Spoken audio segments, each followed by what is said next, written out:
आज हम एक ऐसे बिजनेस स्ट्रक्चर की बात करेंगे जिसमें पार्टनरशिप वाली आसानी और कंपनी वाली सुरक्षा दोनों मिलती हैं।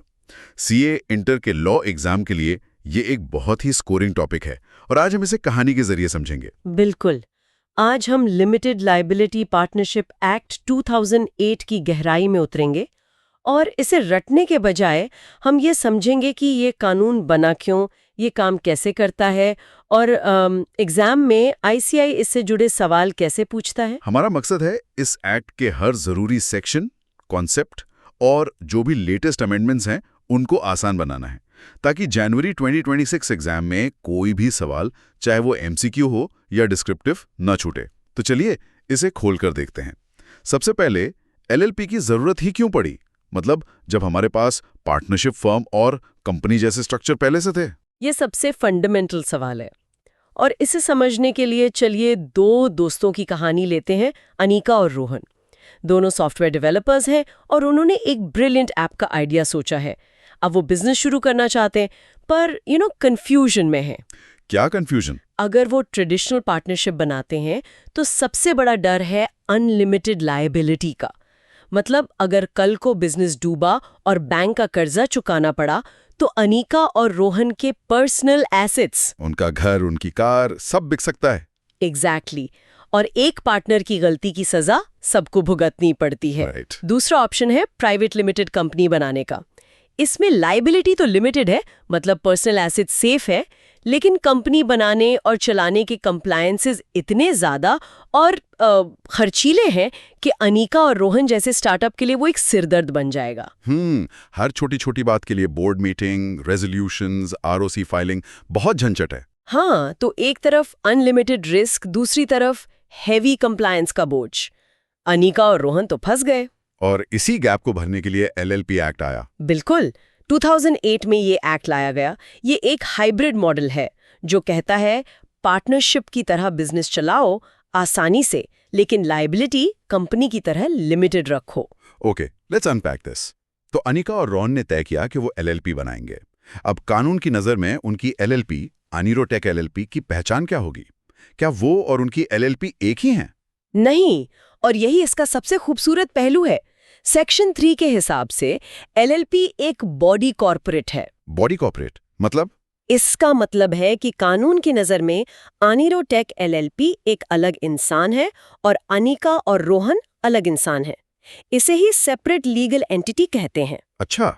एलएलपी अपने नाम पर बैंक अकाउंट खोल सकती है, ऑफिस खरीद सकती है और अगर कोई क्लाइंट पैसे ना दे तो एलएलपी खुद उस पर केस कर सकती है। अनीका या रोहन को पर्सनली करने की जरूरत नहीं। और इसका एक और मतलब परपेचुअल सक्सेशन भी तो है। ये सुनने में बड़ा भारी शब्द लगता है। इसका मतलब बहुत सिंपल है। सोचिए ये एक रिले रेस की तरह है। रेस यानी एलएलपी चलती रहती है, भले ही रनर यानी पार्टनर बदल जाए। कल को अनीका एलएलपी छोड़कर चली जाती है या रोहन की जगह कोई नया पार्टनर आ जाता है, अनीरोटेक एलएलपी पर कोई असर नहीं पड़ेगा, वो चलती रहेगी। ये ट्रेडिशनल पार्टनरशिप से बिल्कुल अलग है। हाँ, जहाँ एक पार्टनर के जाने से अक्सर फर्म डिसॉल्व हो जाती है। और स्टूडेंट्स के लिए एक क्लासिक एमसीक्यू पॉइंट। सेक्शन 4 साफ कहता है कि एलएलपी पर इंडियन पार्टनरशिप एक्ट 1932 लागू नहीं होता। इसका अपना अलग कानून है। यानी बिजनेस अमर है। तो इस एलएलपी में अनीका और रोहन तो पार्टनर है। क्या कोई और भी पार्टनर बन सकता है? मान लीजिए कोई बड़ी कंपनी उनकी पार्टनर बनना चाहे, बिल्कुल बन सकती है। सेक्शन 5 कहता है कि कोई भी इंडिविजुअल जैसे अनीका और रोहन या कोई बॉडी कॉर्पोरेट जैसे कोई दूसरी कंपनी या एलएलपी पार्टनर बन सकता है। लेकिन यहाँ एक कैच है जो एग्जाम में अक्सर पूछा जाता है। और वो क्या है? 3 तरह के लोग पार्टनर नहीं बन सकते। पहला, जिसे कोर्ट ने दिमागी रूप से अस्वस्थ, अनसाउंड माइंड घोषित किया हो। दूसरा, जो दिवालिया हो, मतलब अनडिस्चार्ज्ड इंसॉल्वेंट। और तीसरा, जिसने दिवालिया होने के लिए अप्लाई किया हो और एप्लीकेशन अभी पेंडिंग हो। अच्छा, आईसीएआई इन तीनों पॉइंट्स पर केस स्टडी बनाकर पूछ सकता है। बिल्कुल। Got it. तो अब अनीका और रोहन पार्टनर तो बन गए, लेकिन एलएलपी तो एक लीगल पर्सन है, वो खुद काम नहीं कर सकती। उसे चलाने के लिए रोजमर्रा के लीगल काम के लिए कौन जिम्मेदार होगा? इसके लिए होते हैं डेजिग्नेटेड पार्टनर्स या डीपीज। सेक्शन 7 के मुताबिक ये एलएलपी के वो पार्टनर हैं जिनके ऊपर सारे लीगल कंप्लायंसेस की जिम्मेदारी होती है। तो ये सरकार और एलएलपी के बीच का ब्रिज हुए एक तरह से। आप ऐसा समझ सकते हैं। हाँ, हर एलएलपी में कम से कम 2 डीपीज होना जरूरी है और ये दोनों इंडिविजुअल्स ही होने चाहिए। तो अनीका और रोहन दोनों खुद डीपी बन सकते हैं? हाँ, बिल्कुल। लेकिन यहाँ एक बहुत जरूरी शर्त है और ये लेटेस्ट अमेंडमेंट की वजह से एग्जाम के लिए सुपर इम्पोर्टेंट है। कम से कम एक डीपी रेजिडेंट इन इंडिया होना चाहिए। और रेजिडेंट का मतलब यहाँ क्या है? यहाँ रेजिडेंट का मतलब है वो व्यक्ति जो पिछले फाइनेंशियल ईयर में कम से कम 120 दिन भारत में रहा हो। पहले ये 182 दिन था। स्टूडेंट्स अक्सर इनकम टैक्स एक्ट के 182 दिन वाले रूल से कंफ्यूज हो जाते हैं, पर एलएलपी एक्ट में अब ये 120 दिन है। 120 दिन, नोटेड। ये एक पक्का एमसीक्यू पॉइंट है। हाँ। तो डीपी होने का मतलब ज्यादा पावर है या ज्यादा जिम्मेदारी? अगर अनीका जो डीपी है कोई फॉर्म फाइल करना भूल जाती है तो क्या होगा? ज्यादा जिम्मेदारी। सेक्शन 8 साफ कहता है कि एलएलपी के सारे रिटर्न्स, स्टेटमेंट्स, डॉक्यूमेंट्स टाइम पर फाइल करने की जिम्मेदारी डीपीज की है और अगर वो ये नहीं करते तो सेक्शन 10 में भारी पेनल्टी है। कितनी? जैसे अगर किसी एलएलपी में 2 डीपीज नहीं है तो एलएलपी पर 1 लाख रुपए तक और हर पार्टनर पर 50,000 रुपए तक का जुर्माना लग सकता है। ये पेनल्टीज की रकम याद रखना जरूरी है। बिल्कुल, केस स्टडीज में ये सीधे पूछी जा सकती हैं।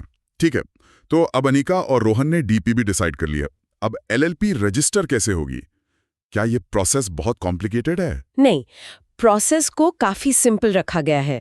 सेक्शन 11 के हिसाब से उन्हें सबसे पहले एक इनकॉर्पोरेशन डॉक्यूमेंट फाइल करना होता है। इसमें बेसिक जानकारी होती है, एलएलपी का नाम, बिजनेस क्या करेंगे, रजिस्टर्ड ऑफिस कहाँ होगा और सभी पार्टनर्स और डीपीज की डिटेल्स। और इसके साथ क्या कोई प्रोफेशनल सर्टिफिकेशन भी चाहिए होता है? हाँ, और ये सीए स्टूडेंट्स के लिए जानना जरूरी है। इस डॉक्यूमेंट के साथ एक प्रैक्टिसिंग सीए, सीएस या वकील का स्टेटमेंट लगता है कि एलएलपी बनाने की सारी कानूनी जरूरतें पूरी हो गई हैं। अच्छा। लेकिन इसमें एक चेतावनी भी है। अगर कोई प्रोफेशनल इस स्टेटमेंट में जानबूझकर गलत जानकारी देता है तो उसे 2 साल तक की जेल और 10,000 रुपए से लेकर 5 लाख रुपए तक का जुर्माना हो सकता है। वाओ, ये तो प्रोफेशनल एथिक्स का मामला है। डॉक्यूमेंट्स फाइल होने के बाद क्या होता है? जब रजिस्ट्रार ऑफ कंपनीज यानी आरओसी को सब सही लगता है तो सेक्शन 12 के तहत वो 14 दिनों में रजिस्ट्रेशन का सर्टिफिकेट जारी कर देता है। और ये सर्टिफिकेट एलएलपी के जन्म का पक्का सबूत है, जिसे कंक्लूसिव एविडेंस कहते हैं। एक बार सर्टिफिकेट मिल गया मतलब अनीरोटेक एलएलपी कानूनी तौर पर एग्जिस्टेंस में आ गई। बिल्कुल। नाम की बात हुई तो क्या अनीका और रोहन अपनी एलएलपी का कोई भी नाम रख सकते हैं, जैसे best apps in the world LLP? रख सकते हैं, पर कुछ नियम है। सेक्शन 15 कहता है कि नाम के आखिर में लिमिटेड लायबिलिटी पार्टनरशिप या एलएलपी लगाना जरूरी है। और दूसरा, नाम किसी दूसरी कंपनी, एलएलपी या रजिस्टर्ड ट्रेडमार्क जैसा नहीं होना चाहिए। और अगर गलती से कोई ऐसा नाम रजिस्टर हो भी गया तो सेक्शन 17 के तहत सेंट्रल गवर्नमेंट में 3 महीने में नाम बदलने का ऑर्डर दे सकती है। यहाँ पर एक प्रैक्टिकल सवाल है, क्या ये सब काम मैनुअली होता है? नहीं, अब सब ऑनलाइन होता है। पहले रन एलएलपी फॉर्म से नाम रिजर्व कराया जाता है, फिर ई फॉर्म 2 जिसे फिलिप भी कहते हैं, उसमें सारी डिटेल्स भरी जाती हैं। और सबसे जरूरी, एलएलपी बनने के 30 दिन के अंदर ई फॉर्म 3 में एलएलपी अग्रीमेंट फाइल करना होता है। और ये अग्रीमेंट क्या है? ये अग्रीमेंट एलएलपी का कॉन्स्टिट्यूशन होता है, जिसमें पार्टनर्स के राइट्स और ड्यूटीज लिखे होते हैं। चलिए अब उस गोल्डन शील्ड पर आते हैं जिसके लिए अनीका और रोहन ने एलएलपी चुनी थी, लिमिटेड लायबिलिटी। इसका असल मतलब क्या है? ये एलएलपी का दिल है। सेक्शन 26 कहता है कि हर पार्टनर एलएलपी का एजेंट है, पर दूसरे पार्टनर्स का नहीं। इसका असर सेक्शन 27 और 28 में दिखता है।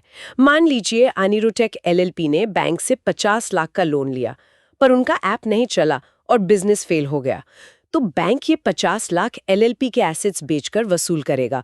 वो अनीका या रोहन के घर को हाथ नहीं लगा सकता। यही है लिमिटेड लायबिलिटी। उनकी जिम्मेदारी सिर्फ उतनी है जितना पैसा उन्होंने बिजनेस में लगाया है। एग्जैक्टली। लेकिन ये तो लगभग too good to be true लगता है। क्या इस शील्ड का गलत इस्तेमाल नहीं हो सकता? क्या कोई ऐसी सिचुएशन है जहां ये शील्ड हट जाती है? बिल्कुल है, और ये एक ऐसा एरिया है जहां से आईसीआई अक्सर डिस्क्रिप्टिव क्वेश्चन पूछता है। ये शील्ड ईमानदारी की बनी है। जैसे ही धोखाधड़ी मतलब फ्रॉड होता है, ये शील्ड टूट जाती है। सेक्शन 30 में unlimited liability in case of fraud का प्रावधान है। इसे अनिका और रोहन की कहानी से समझते हैं। मान लीजिए रोहन ने एक इन्वेस्टर को धोखा देने के लिए कंपनी की सेल्स फिगर्स झूठी दिखाई और उससे 1 करोड़ रुपए ले लिए। बाद में ये फ्रॉड पकड़ा गया। इस केस में सिर्फ रोहन की लायबिलिटी अनलिमिटेड हो जाएगी। अच्छा। उस इन्वेस्टर का पैसा चुकाने के लिए रोहन की पर्सनल प्रॉपर्टी भी बेची जा सकती है। और सिर्फ इतना ही नहीं, उसे 5 साल तक की जेल और 50,000 से 5 लाख रुपए तक का जुर्माना भी हो सकता है। तो एलएलपी धोखाधड़ी के लिए कोई प्रोटेक्शन नहीं देती? बिल्कुल नहीं, बल्कि कानून तो फ्रॉड पकड़ने में मदद करने वाले को इनाम भी देता है। सेक्शन 31 में विसल ब्लोइंग का एक बहुत दिलचस्प कॉन्सेप्ट है। अगर अनिका को रोहन के फ्रॉड के बारे में पता चलता है और वो जांच में अथॉरिटीज की मदद करती है, तो कोर्ट उसकी सजा कम या माफ भी कर सकती है अगर वो भी उस फ्रॉड में शामिल थी। That's interesting. ये कॉर्पोरेट गवर्नेंस को प्रमोट करता है। राइट। अब आते हैं उस हिस्से पर जो सीए स्टूडेंट्स की रोज की रोटी, अकाउंट्स एंड फाइलिंग। एलएलपी को क्या-क्या हिसाब किताब रखना पड़ता है? ये सेक्शन 34 में कवर होता है। हर एलएलपी को डबल एंट्री सिस्टम के हिसाब से प्रॉपर बुक्स ऑफ अकाउंट्स बनाने होते हैं, कैश या अक्रूवल बेसिस पर, और उन्हें अपने रजिस्टर्ड ऑफिस में रखना होता है। और सालाना फाइलिंग, जैसे कंपनी में एनुअल जनरल मीटिंग और एनुअल रिपोर्ट होती है, एलएलपी में क्या होता है? एलएलपी में 2 बहुत जरूरी सालाना फाइलिंग होती हैं और इनकी ड्यू डेट्स एग्जाम के लिए क्रिटिकल हैं। पहली है statement of account and solvency या SOAS। ये फाइनेंशियल ईयर खत्म होने के 6 महीने के अंदर फाइल करना होता है। मतलब 30 मार्च 2025 को खत्म हुए साल के लिए 30 सितंबर 2025 तक। बिल्कुल, 30 सितंबर लास्ट डेट होगी। और दूसरी फाइलिंग? दूसरी है सेक्शन 35 के तहत एनुअल रिटर्न। इसे फाइनेंशियल ईयर खत्म होने के 60 दिनों के अंदर फाइल करना होता है। तो 31 मार्च 2025 के लिए इसकी लास्ट डेट होगी 30 मई 2025। अच्छा, तो 60 दिन और 6 महीने का फर्क, ये अक्सर MCQs में टेस्ट किया जाता होगा। हाँ, बहुत बार। और अगर अनिका और रोहन ये डेडलाइन मिस कर दें तो भारी पेनल्टी लगती है। LLPs या एनुअल रिटर्न लेट फाइल करने पर 100 रुपए पर डे की पेनल्टी है। पहले इसकी कोई अपर लिमिट नहीं थी, जिससे पेनल्टी लाखों में पहुंच जाती थी, लेकिन अब अमेंडमेंट के बाद एक मैक्सिमम लिमिट लगा दी गई है। वो क्या है? LLP के लिए 1 लाख रुपए और DPs के लिए 50,000 रुपए। रीसेंट RTPs में इस पर बेस्ड कैलकुलेशन क्वेश्चंस देखे गए हैं। अच्छा, अब कुछ और जरूरी बातों पर आते हैं।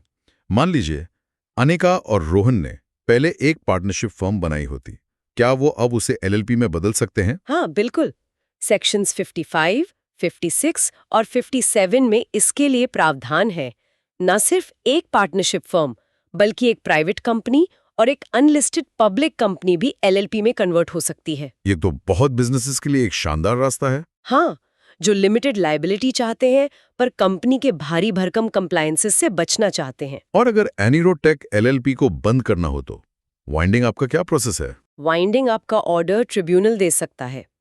सेक्शन 64 में कुछ सिचुएशंस बताई गई हैं, जैसे अगर LLP में 6 महीने से ज्यादा तक 2 से कम पार्टनर रह जाएं या LLP अपने कर्जे नहीं चुका पा रही हों। एक और इंटरेस्टिंग ग्राउंड है, अगर LLP ने लगातार 5 सालों तक अपना SOS या एनुअल रिटर्न फाइल न किया हो। ये दिखाता है कि सरकार नॉन कंप्लायंट LLPs को लेकर कितनी सख्त है। तो आज हमने अनिका और रोहन की कहानी के जरिए LLP एक्ट 2008 के लगभग हर जरूरी पहलू को समझ लिया है। संक्षेप में कहें तो LLP एक हाइब्रिड मॉडल है जो नए एंटरप्रेन्योर्स को सिक्योरिटी और फ्लेक्सिबिलिटी का एक बेहतरीन कॉम्बिनेशन देता है। बिल्कुल।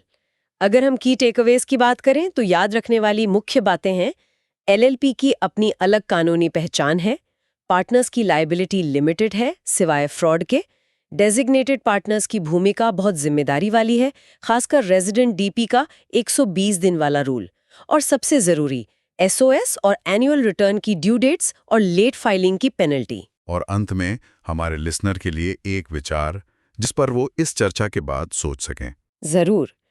विचार ये है, LLP एक्ट ने छोटे और मध्यम व्यवसायों के लिए कॉर्पोरेट स्ट्रक्चर के दरवाजे तो खोल दिए हैं, जो बहुत अच्छी बात है।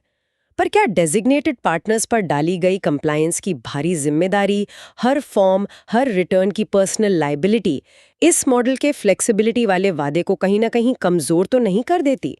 क्या ये छोटे एंटरप्रेन्योर्स के लिए एक अनजाना बोझ बन जाता है, जो कानून की बारीकियों को शायद उतना नहीं समझते? इस पर सोचिएगा।